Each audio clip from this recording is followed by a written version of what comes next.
نحمدہ ونصلی علی رسولہ الکریم اما بعد۔ قرآن احادیث کو سامنے رکھتے ہوئے والدین کے فوت ہو جانے کے بعد اولاد کے ذمے یہ 7 حقوق بنتے ہیں، جن میں سے پہلا حق سن لیجئے کہ والدین کی قبر کی زیارت کرنا، زیارت کے لیے جاتے رہنا۔ آج کل لوگ یوں کرتے ہیں کہ پیسہ بھی لگا دیتے ہیں، صدقے بھی کر دیتے ہیں، سب کچھ کرتے ہیں، لیکن والدین کی قبر کی زیارت کے لیے نہیں جاتے۔ یہ والدین کا سب سے پہلا حق ہے۔ نمبر 2 پہ سن لیجئے، والدین نے کسی سے قرضہ لیا ہوا تھا یا ان کے پاس کسی نے امانت رکھوائی ہوئی تھی اور وہ فوت ہو گئے۔ اب اولاد کے ذمہ یہ بات بنتی ہے کہ اولاد ان کا جو قرض ہے ثبوت مل جانے کے بعد، امانت کا بھی ثبوت مل جائے، اس کے بعد وہ قرض ادا کرنے والے بن جائیں۔ یہ بھی والدین کا حق ہے۔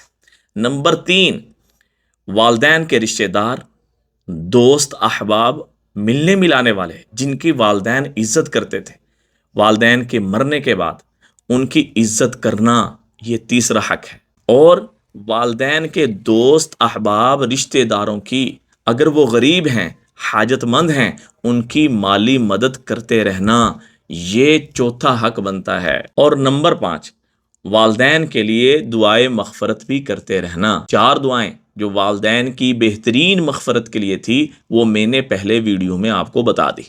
اور نمبر 6، والدین کے لیے ایصال ثواب کرتے رہنا۔ اب والدین کے لیے ایصال ثواب کی کئی صورتیں بنتی ہیں۔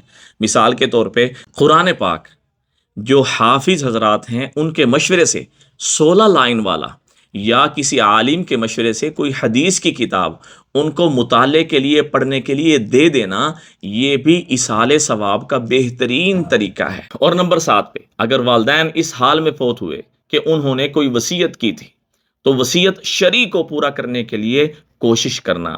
تو لہٰذا یہ وہ 7 حقوق ہیں جو والدین کے فوت ہونے کے بعد اولاد کے ذمہ بنتے ہیں۔ اللہ سے دعا ہے اللہ تعالی ہم سب کو اس بات کی توفیق دے دے کہ والدین جن کے فوت ہو چکے ہیں، جن کے فوت ہو چکے، اللہ ان کو ان 7 حقوق پر آنے کی توفیق نصیب فرمائے، ادا کرنے کی توفیق نصیب فرمائے، اور جن کے والدین زندہ ہیں اللہ ان کی زندگیوں میں برکت دے، خیر و برکتیں نصیب فرمائے۔